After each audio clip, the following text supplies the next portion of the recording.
Portal Entre Conversas está no ar e hoje nós vamos falar sobre hipnoterapia. Fique com a gente!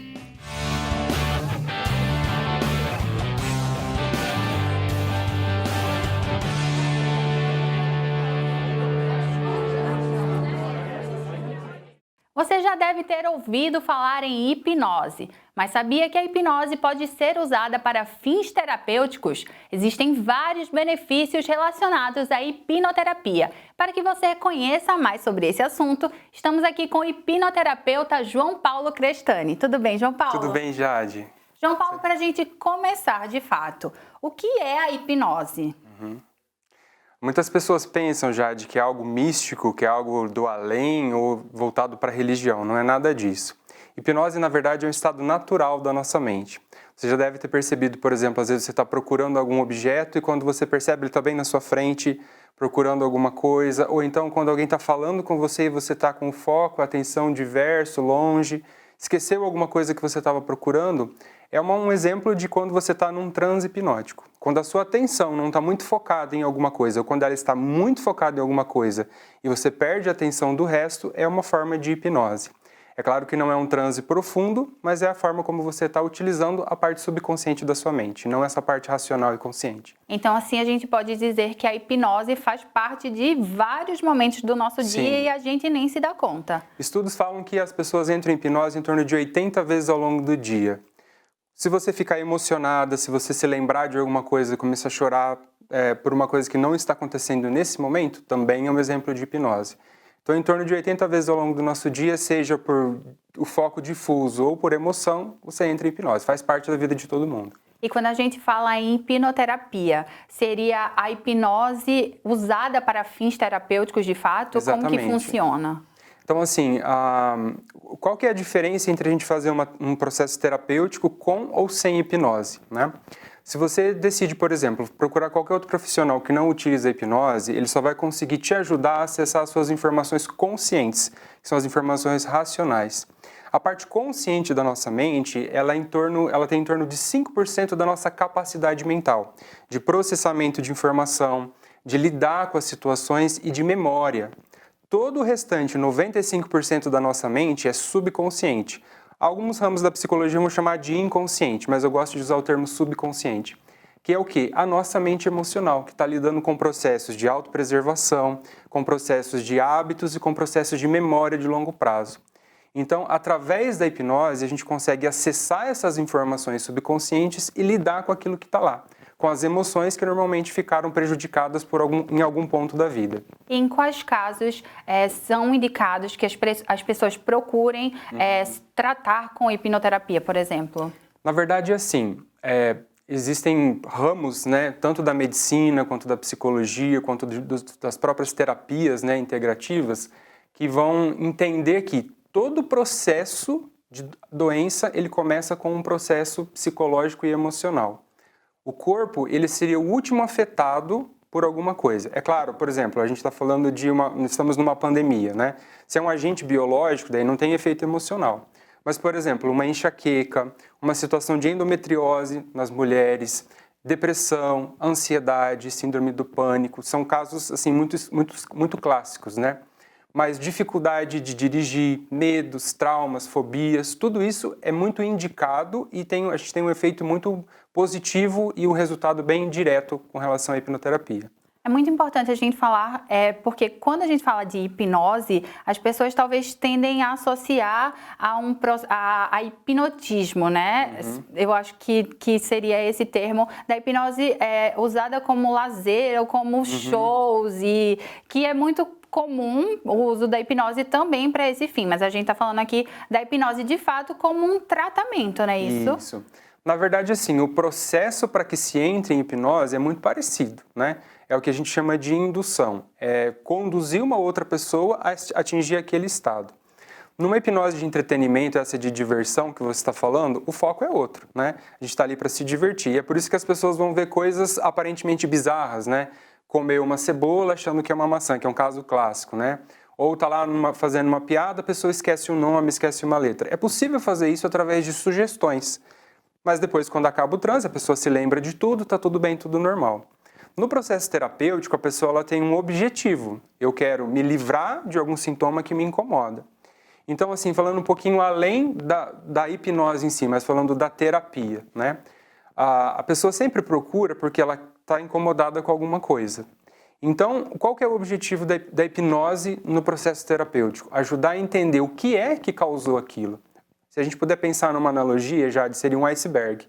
O sintoma é só a pontinha do iceberg que fica em cima da água. Toda a causa emocional, tudo aquilo, todas as circunstâncias que levaram aquele sintoma a acontecer, estão embaixo da água, estão subconscientes. E a hipnose e a hipnoterapia, todo o processo em si vai ajudar a pessoa a entender o que é aquilo. E não adianta nada ela atacar só o sintoma lá em cima, sendo que toda a parte está aqui embaixo. É aí que entra a hipnose para ajudar a pessoa a entender e lidar com aquelas situações. E todo mundo que procura a hipnoterapia consegue ser hipnotizado e pode também ser hipnotizado? Ou tem algum caso que não possa? Eu costumo dizer assim, a hipnose é para todo mundo, mas a hipnoterapia não é para todos. Mas principalmente, não por questões assim, eu não posso, mas é muito a questão do eu não quero. Não é que a pessoa não queira resolver o problema, talvez ela está tão acostumada com aquilo que ela já não sabe mais viver com aquilo. Vamos pensar assim, que a pessoa construiu a casa dela em cima de tijolos que estavam podres, estragados, qualquer coisa nesse sentido.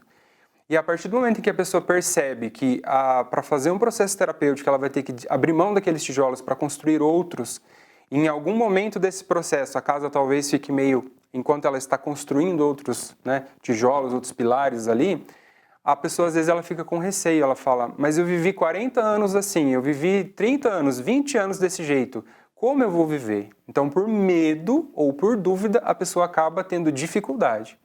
Mas que nem no meu processo, Jade, eu sempre indico para a pessoa, ela vai ouvir áudios de auto-hipnose antes, ela vai ter uma preparação para ela chegar no dia da sessão, ela entrar em hipnose tranquilamente. Eu indico um livro para ela ler, eu passo um questionário para ela responder. Então tem toda uma preparação para que quando chegar no dia da sessão seja bem tranquilo. Até hoje eu tive uma pessoa que estava com muito medo, ela estava fazendo o processo escondido do marido, ela falou para mim depois, que daí ela não conseguiu entrar em hipnose. Por quê? Porque o medo que ela estava sentindo de dar algum problema era tão grande que aí ela se impediu de entrar em hipnose. Agora todo mundo entra tranquilamente. Então o princípio básico seria querer de fato, né? Sim. Porque eu acho que tem alguns mitos também relacionados à hipnose, né? Como você perder a consciência e acabar fazendo coisas que vão contra, sei lá, valores, princípios, algo nesse sentido. E isso não acontece, né? Vamos pensar assim, para entrar em hipnose, eu costumo falar que são alguns degraus, né, que a gente vai descer, na verdade. Primeira coisa, usar a imaginação. Hipnose é usar a imaginação. Quando você está imaginando alguma coisa, você está sob hipnose. Não necessariamente induzido por uma outra pessoa. Em segundo lugar, é seguir instruções. Em terceiro lugar, é foco e concentração naquilo que a pessoa está te orientando. E no quarto lugar, é querer e se permitir. Então não tem como eu falar para você, Jade, imite um macaco agora. Se você não quiser e não se permitir, você não. Mas se tiver todo um contexto onde a gente está falando, a gente vai fazer uma brincadeira agora e você vai se divertir muito. Você quer, Jade, fazer essa brincadeira? Você fala, João, eu quero, estou aqui. Tudo bem, mesmo se você fizer um papel de ridículo, você fala, eu quero, eu me permito. E eu falo, então, imagina agora que você é um macaco e você está tirando pulga da sua cabeça. Você vai começar a imaginar isso e quando você perceber, você está fazendo. Mas antes de que qualquer coisa acontecesse, você teve o consentimento, você quis que aquilo acontecesse. Até porque se você precisa desse foco e dessa concentração e dessa preparação, não seria uma outra pessoa que conseguiria, de fato, fazer com que a gente consiga ser hipnotizado, né? Isso. Existem caminhos que podem ser levados, mas só acontece, de fato, se a gente quiser, se né? Quiser. Existe um mito que é assim, né? E se eu não voltar da hipnose? A pessoa não tem como não voltar porque ela não vai para nenhum lugar. O corpo fica ali, ela precisa estar consciente. Qual que é a diferença? A mente consciente, que é essa parte racional, que fica o tempo inteiro pensando, isso, aquilo, aquilo outro, ela relaxa, mas ela não desliga, é diferente. Ela fica mais relaxada e a pessoa fica mais... As emoções ficam acessíveis. Aí é diferente, né? Agora, se a pessoa dorme, por exemplo, se a pessoa fica inconsciente, é por isso que eu não gosto de chamar essa parte subconsciente de inconsciente. Porque quando a pessoa está inconsciente, ela está dormindo ou ela está morta, né? Então não tem como fazer absolutamente nada. Eu não consigo ajudar alguém que não está ouvindo o que eu estou falando, né? Então vamos pensar num exemplo para ficar mais claro isso. Você estava perguntando a questão da pessoa querer, né, e da pessoa estar consciente. Em alguns momentos do processo terapêutico, a pessoa entende o que aconteceu com ela, que foi o que causou, por exemplo, a depressão, né? Pode ser que tenha acontecido alguma coisa específica na infância ou a soma de algumas situações na infância que chega um momento da terapia que a pessoa entende. Nossa, foi por isso que eu fiquei dessa forma. E eu ali no processo terapêutico, como terapeuta, pergunto: agora que você, o adulto, entendeu isso, o que você decide fazer com essa informação que você recebeu? Eu decido viver diferente, ou eu decido continuar vivendo da mesma forma. Então é por isso que não dá nem para prometer para a pessoa um resultado ou um sucesso específico do tratamento. Porque nesse momento, quem decide é o cliente, é a pessoa. Eu quero resolver isso ou eu quero continuar com isso. Mas eu ajudo a pessoa até o momento onde ela vai. Se ela quiser continuar a viver a vida super feliz, eu vou estar ali ajudando ela. Se não, eu paro onde ela me leva. E existe algum número de sessões, assim, base, em que os resultados já são perceptíveis? Tem algum número de sessão, assim, base? Se você conversar com 300 terapeutas, cada um vai falar a sua percepção, né? Onde eu estudei e fiz a minha formação, eles ensinam a gente a fazer o processo com uma única sessão.